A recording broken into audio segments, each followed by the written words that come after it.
বিগত যে কোনো সময়ের তুলনায় বর্তমানে আইনশৃঙ্খলা পরিস্থিতি ভালো আছে।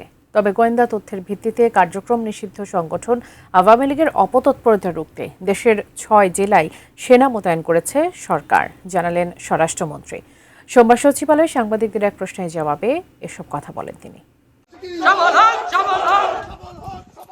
হঠাৎ করে কার্যক্রম নিষিদ্ধ সংগঠন আওয়ামী লীগের ব্যানারে বিভিন্ন এলাকায় ঝটিকা মিছিলে খবর আলোচনায় এসেছে। এর প্রেক্ষিতে আইনশৃঙ্খলা রক্ষাকারী বাহিনীর পক্ষ থেকে কঠোর অবস্থানের কথা বলা হচ্ছে। 23 জুন সংগঠনটির প্রতিষ্ঠাবার্ষিকীকে কেন্দ্র করে বিশৃঙ্খলার আশঙ্কায় 30 জুন পর্যন্ত ঢাকাসহ 6 জেলায় সেনাবাহিনী মোতায়েনে এইড টু সিভিল পাওয়ারের আওতায় প্রজ্ঞাপন দিয়েছে স্বরাষ্ট্র মন্ত্রণালয়। এদিকে দুপুরে সচিবালয়ে সাংবাদিকদের প্রশ্নের জবাবে স্বরাষ্ট্রমন্ত্রী জানান, গোয়েন্দা তথ্যের ভিত্তিতে নিষিদ্ধ সংগঠনের অপতৎপরতা রুখতেই সেনা মোতায়েনের এই সিদ্ধান্ত।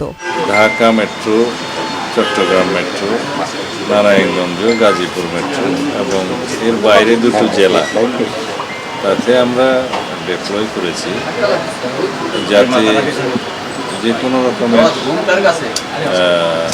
অপতৎপরতা অ্যাড্রেস করা যায় in aid two civil power. Optical brighter, photo catalyst, active granule সমৃদ্ধ বসুন্ধরা পাওয়ার ওয়াশ, ঝলমলে কাপড়ে ফুরফুরে মন। পুলিশের উপর অনাস্থার কারণে কি আবার সেনা মোতায়েন, এমন প্রশ্নে স্বরাষ্ট্রমন্ত্রী বলেন, পুলিশের উপর আস্থা আছে এবং দেশের আইনশৃঙ্খলা পরিস্থিতি অন্য যে কোনো সময়ের তুলনায় ভালো। আমাদের পুলিশ বাহিনী যে সমস্ত কৃতিত্বপূর্ণ কার্যকলাপ করেছে, অ্যাচিভমেন্ট আছে, সবগুলোর জন্য আমরা পুরস্কৃত করেছি। 2-1টা জায়গায় যেখানে একটু শৃঙ্খলাপন্থী কর্মকাণ্ড করেছে তাদেরকে আমরা পানিশ করেছি। এখানে আস্থাহীনতার তো কোনো বিষয় নেই।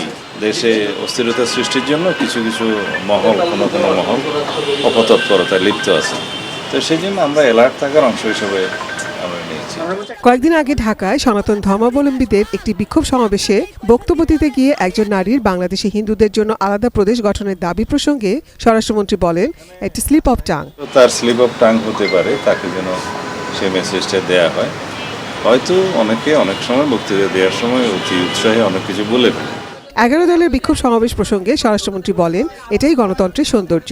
11 দলের ব্যানারে সমাবেশ করছে, গণতন্ত্র বিকশিত হচ্ছে, তারা তাদের কথা বলবে, দে আর অ্যাট লিবার্টি, আমরাও আমাদের কথা মাঠে বলবো। Nazia Afrin, ATN news, Dhaka.